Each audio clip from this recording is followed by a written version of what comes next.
Los prisioneros llegaban a Auschwitz desnudos, helados por el frío y al borde de la muerte. A golpes eran bajados del tren. Adelante les esperaba la aniquilación, pero antes tenían que conocer a sus captores y futuros asesinos. De repente, un oficial de las SS que los miraba con desprecio alzaba la voz para preguntar: ¿quién sabe boxear? והיו איתנו שני מתאגרפים מקצועיים, שני הולנדים, ומשום מה הרמתי גם אני את היד, ועד היום אני שואל את עצמי למה הרמתי את היד. Los reclusos aún no lo sabían, pero oficiales germanos buscaban saciar su sádica diversión observándolos destrozarse la cara los unos a los otros en combates a muerte, donde el ring no era sino una jaula que solo se abría cuando alguno de los contendientes caía sin vida al suelo. Nuevamente la pregunta del oficial de las SS sorprendió a los reos. ¿Quién sabe boxear? Algunos, como Noah Kliga, respondieron por inercia. הרי לא הייתי מתאגרף, הייתי בן 16 וחצי. נכון, מומחה בקרבות רחוב, אבל קרבות רחוב זה לא אגרוף. En este video te proponemos subir a un cuadrilátero empapado con sangre para conocer las increíbles historias de los boxeadores de los campos de concentración. Hombres que lucharon por su vida al costo de tener que golpear a sus propios compañeros para el morboso entretenimiento de los nazis. Comencemos. El boxeo era un deporte muy apreciado en la Alemania nazi. Era una exaltación del poder masculino, de las cualidades que definían al hombre perfecto del Tercer Reich. Es por eso que tuvo un éxito increíble durante esta época. Tal fue la influencia de esta actividad que llegó a ser parte del infierno de los campos de concentración. Los oficiales de las SS y los guardias que trabajaban en lugares como Auschwitz estaban ansiosos por diversión y algo que los distrajera del yugo diario de aniquilar miles de personas. Lo único que tenían a su disposición eran hombres desesperados que por una ración de pan o un plato de sopa eran capaces de todo. Fue así como nacieron las peleas clandestinas dentro de los campamentos de exterminio. El premio no eran millones de dólares, reconocimiento o un cinturón brillante, sino una cena miserable que apenas alcanzaba para recuperar las fuerzas. Los que perdían eran castigados con una visita a las siniestras duchas de la instalación. This was not used as a bathhouse, but as a death chamber. Batches of prisoners were marched in here to die. When the chamber was full, the doors were shut and sealed. A man at the controls let in the poison gas, and another batch of helpless victims screamed their lives out beyond the grill. Uno de los hombres que fue reclutado a esa infame competencia fue Noah Kliga. Por su ascendencia judía fue apresado y transportado en tren hasta Auschwitz. Nunca hubiera imaginado que al ingresar en esa fábrica de muerte, una de las primeras órdenes, o más bien preguntas, que escucharía sería: ¿quién sabe boxear? Kliga vio en esa propuesta una posible salvación. Si buscaban gente para pelear, esos individuos no iban a ser ejecutados, o al menos no de inmediato. Es por eso que fue uno de los pocos que levantó la mano. En realidad, no tenía idea sobre el deporte. Solo sabía que quería vivir y evitar a toda costa ese destino que aguardaba en la sección de exterminio de los campamentos nazis. Escuchemos la historia en sus propias palabras. One man, his name was Heinrich Schwarz, the commander of Auschwitz III. He was a boxing freak, and he was looking for boxers in every transport that arrived. There were two pros with us, and I pointed, and I don't know why. I was no boxer. I was 16 years old. I couldn't have been a boxer. Why did I point? I don't know. But I had the impression that if they asked for boxers, it must be positive. It cannot be negative. Aquellos que dijeron saber boxear fueron separados en un pequeño grupo. Allí Noah conoció a Jaco Razón, un joven luchador profesional de ascendencia judía y griega apodado Cemento. Debido a su experiencia y a los campeonatos obtenidos en su país natal, el griego fue postulado como una suerte de capitán y organizador de las brutales peleas en los campos. Con su ojo experto, Razón detectó de inmediato que Noah no sabía boxear. Es por eso que se le acercó y le advirtió sobre las consecuencias de su mentira. Eso es muy peligroso. Los combates van a empezar dentro de muy poco y el comandante es un fanático del boxeo. Se van a dar cuenta que no eres un luchador, te van a sacar del ring y te van a llevar a la cámara de gas. Lejos de asustar al joven polaco, Cemento se dispuso a enseñarle movimientos básicos de defensa y ataque para que Noah fuese aceptado como parte del grupo. No solo eso, sino que Jaco Razón le ofreció ser su primer contendiente para así poder falsear la pelea. En ese encuentro, el luchador profesional contuvo su fuerza para que los golpes se vieran espectaculares, pero sin lastimar innecesariamente a su contrincante. Gracias a su experiencia, el público se fue satisfecho, sin sospechas del arreglo. Si bien esa primera experiencia en el ring fue brutal, Noah Kliga bajó con varios dientes menos, la nariz rota, pero con la seguridad de ser parte del equipo y de sobrevivir a una muerte dolorosa gracias a haber mentido. Hay muchos detalles increíbles en la historia de Cemento, la cual incluye a otro legendario contendiente griego, pero eso te lo relataremos más adelante. Tras varios días como boxeador, Noah notó las diferencias entre ser boxeador y ser un prisionero común. Estos últimos llegaban a trabajar unas extenuantes 16 horas diarias, mientras que ellos, los luchadores, laboraban entre 8 y 11. Además, les daban mucha más comida que a un prisionero común, lo cual aún seguía siendo miserable. Por las mañanas, cada boxeador recibía 1 litro de agua oscura que llamaban café, pero tenía sabor a líquido sucio de alcantarilla. También comían un trozo de pan negro, y por la noche una sopa sencilla con papas y trozos de carne vieja. Aún así, esa dieta era infinitamente mejor que la del reo común y corriente, cuyo alimento no solo era escaso, sino que por lo general estaba en mal estado. El domingo era el día de descanso y eran alimentados con un pedazo de salchichón extra. De esta manera tenían energías en caso de que el comandante los enviase a pelear. You go into a ring in order to get beaten by someone else. So what the hell is positive? Positive is that the commander, this Hermann Schwarz, gave out 1 liter of good soup, of normal soup. Meat, potatoes, every evening to every one of his boxers. And this liter of soup has saved me for 5-6 months. Noah Kliga peleó 23 veces, pero no ganó ni un solo encuentro. Todos los boxeadores eran mejores que él y le propinaron brutales palizas. Si bien eran amigos y se apoyaban entre sí, al subir al ring tenían que golpear con dureza para evitar el fusilamiento de ambos contendientes. Era mejor una cara desfigurada que una bala en la cabeza o un viaje a las cámaras de gas. Lo cierto es que a los oficiales de las SS no les importaba cómo peleaban, ya que solo querían ver el espectáculo y el derramamiento de sangre. Se contentaban con dientes rotos y gritos de dolor. No querían ver técnica, sino sufrimiento. Esto pasó una y otra vez hasta que en abril de 1945 los enviaron al campo Mittelbau-Dora, donde estuvieron unos días. A medida que las fuerzas aliadas se aproximaban, los nazis empezaron a apurar el proceso de exterminio o de traslado. En esa época obligaron a Noah y a algunos boxeadores más a realizar las marchas de la muerte hacia el campo de Ravensbrück. Se trataba de caminatas interminables, a la intemperie, sin agua ni alimento. Allí perecieron miles de personas, incluyendo un campeón mundial de boxeo.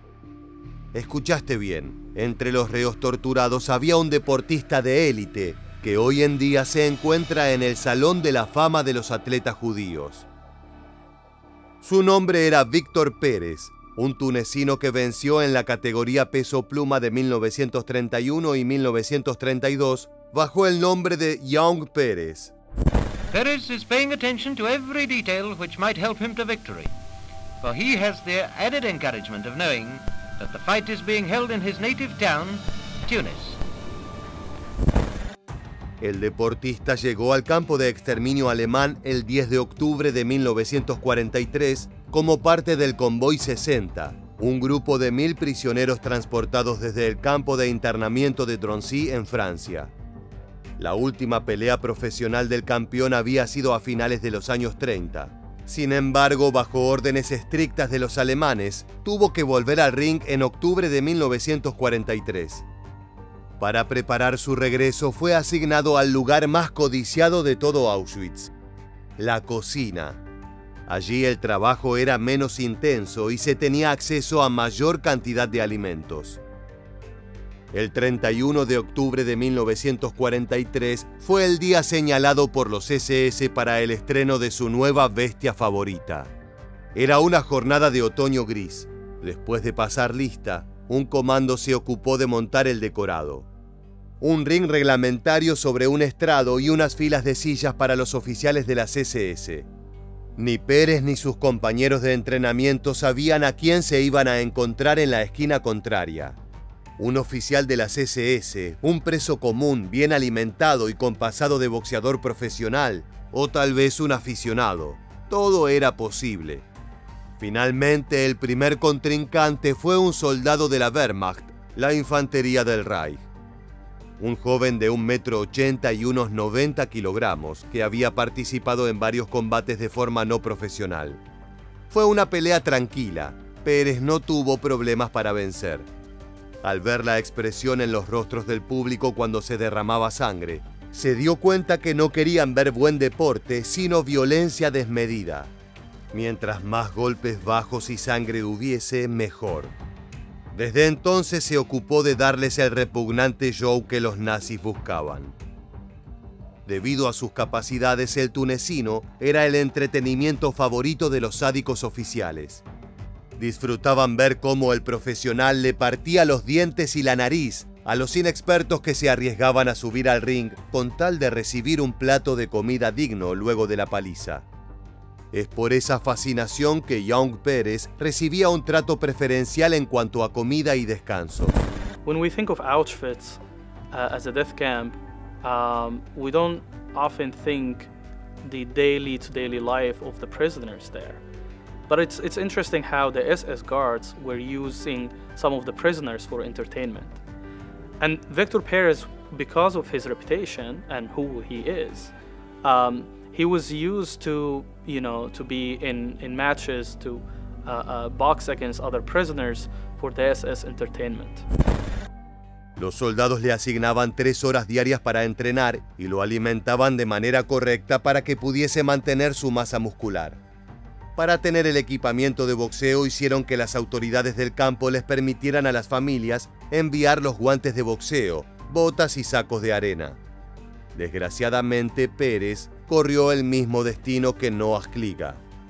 En 1945, cuando la situación empeoró, fue enviado en las marchas de la muerte, en las cuales falleció debido a una acumulación de enfermedades, hambruna y torturas ejercidas sobre su cuerpo. Los germanos exprimieron a su juguete favorito hasta que éste se quebró. Previamente, al hablar de Jaco Razón, te comentamos que había sido campeón en su Grecia natal. Al momento de caer prisionero, viajó junto a uno de sus compañeros, el también luchador profesional Salamo Aruj, quien sobrevivió a la Segunda Guerra Mundial y se encargó de difundir las dolorosas y oscuras historias de los boxeadores del Holocausto. Aruj no era demasiado alto, pero su contextura era la típica de un boxeador de aquellos años. Ancho y musculoso, con aspecto rudo y músculos notables. Es por eso que los guardias no tuvieron que siquiera preguntarle su oficio. Fue reclutado de inmediato para las sangrientas peleas.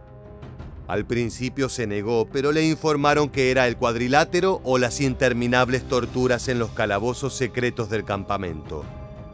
No había elección, tuvo que colocarse los guantes y luchar para el divertimento de los nazis.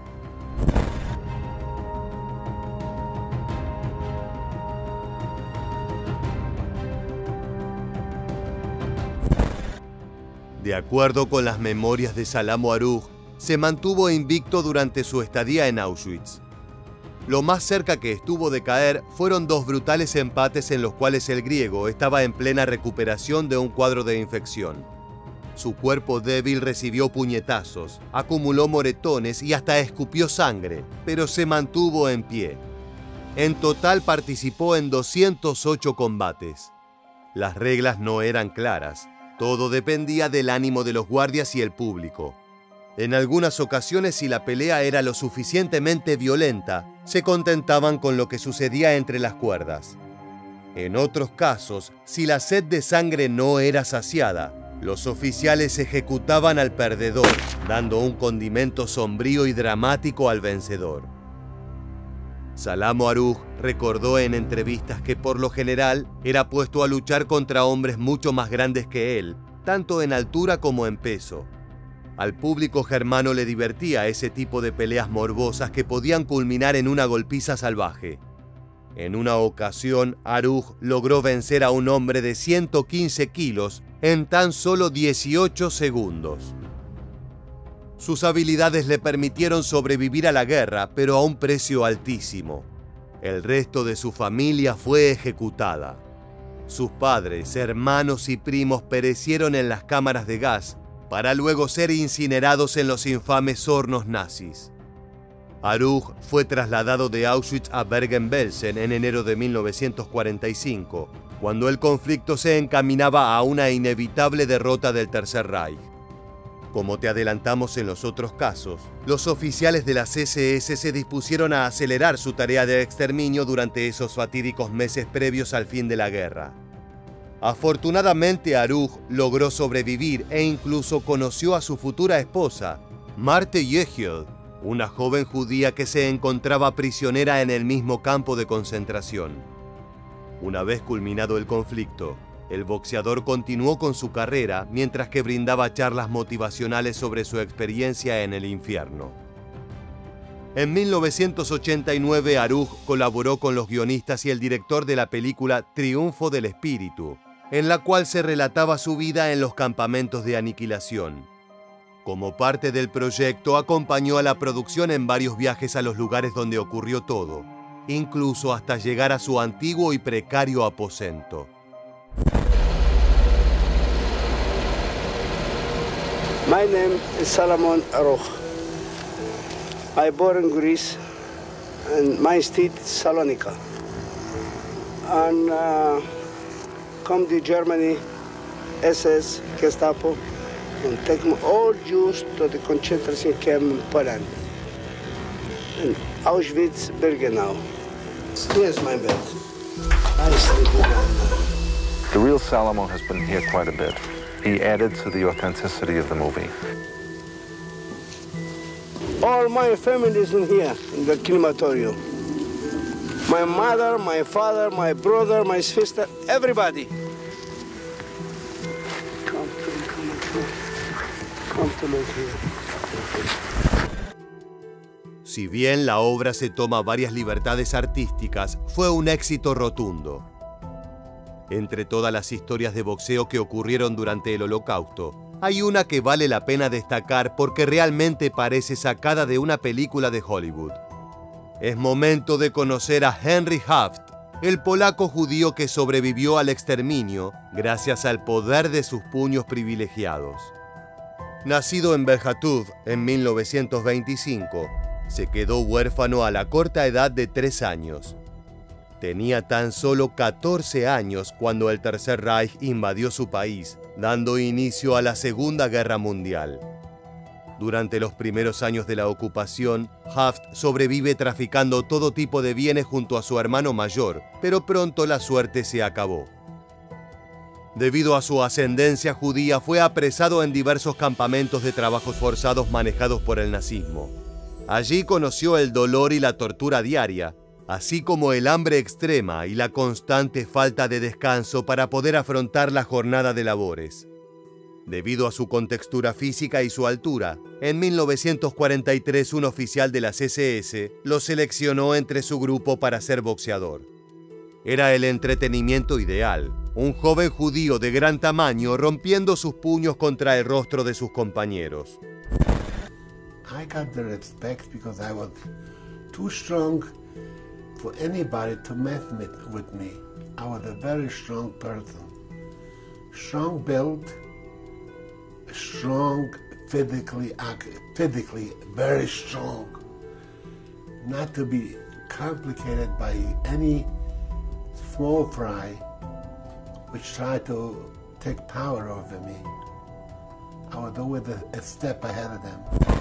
Las primeras peleas de Haft fueron llevadas a cabo en el campo de concentración de Jaworzno, el cual estaba situado en una mina de carbón al norte de Auschwitz. Allí, además de trabajar largas horas extrayendo ese oscuro y preciado material, los hombres participaban en combates para el divertimento del personal. En estas instalaciones, el boxeador judío tuvo un total de 76 peleas. Los generales y tenientes alemanes apostaban dinero y se entretenían con ese espectáculo sangriento. En los combates se enfrentaban a los judíos entre sí. El que quedaba en pie ganaba el permiso para vivir un día más, mientras que el que perdía era sacrificado como un animal. Were you able to eat better because of this? Yes, I did. I did eat better. I did bring in some. I had a cousin of mine in camp. I brought him in some food, more food, which I did bring in. And I had privileges, a lot of privileges. One day I came in camp, which I didn't know it. My cousin was with me. I came in the afternoon. They hanged him. I didn't know it. If I knew it, I could have saved him. As a matter of fact, how could you have saved him? Because I had the guy was in charge from camp. I had him in my pocket. Llegó el año 1945. Cuando el campo de Jaworzno fue desmontado debido al constante avance de las tropas del Ejército Rojo, la mayor parte de la población carcelaria fue enviada hacia el oeste. El viaje se hacía a pie. Eran las famosas marchas de la muerte, en las cuales fallecieron miles de reclusos que sucumbieron a la falta de alimentos y de descanso apropiado. Fue durante esos letales viajes que Haft logró escapar. Durante su huida, el boxeador se encontró con un soldado alemán al que asesinó a golpes, utilizando la fuerza y el conocimiento que ganó durante esos infames combates en las profundidades del campo de concentración.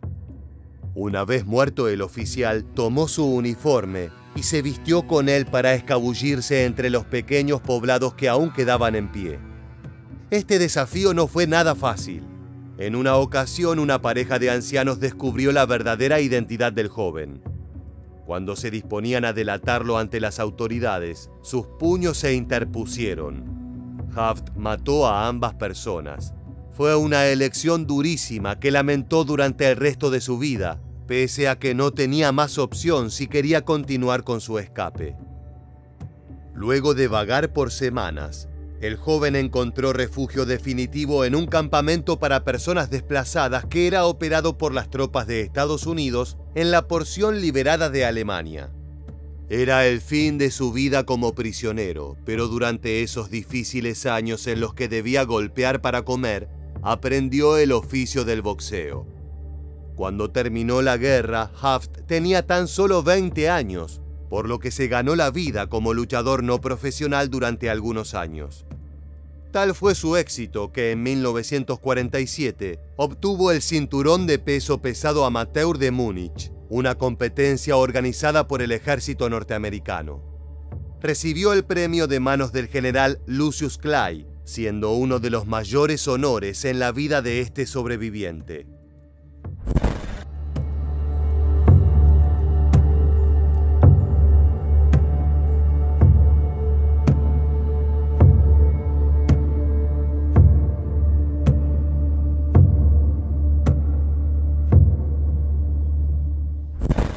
Las historias que conocimos hoy son un costado poco comentado del Holocausto. son las penurias de aquellos que tuvieron que transformar su capacidad física en un arma que les permitiera sobrevivir un día más, pasando por encima de sus compañeros más débiles para conseguir alimento o tan solo el perdón para no ser gaseados como animales. Es una instancia más para comprender que el plan de aniquilación del Tercer Reich no era solo una fría maquinaria de asesinato, sino también una construcción de odio y brutalidad. De esta manera llegamos al final del video. Si te gustó este contenido y quieres seguir descubriendo los eventos más impactantes del siglo XX, te invitamos a que te suscribas y actives las notificaciones. Así podrás estar al tanto de cada una de nuestras novedades. Sin más, nos despedimos hasta la próxima entrega de Historia Militar. Gracias por acompañarnos.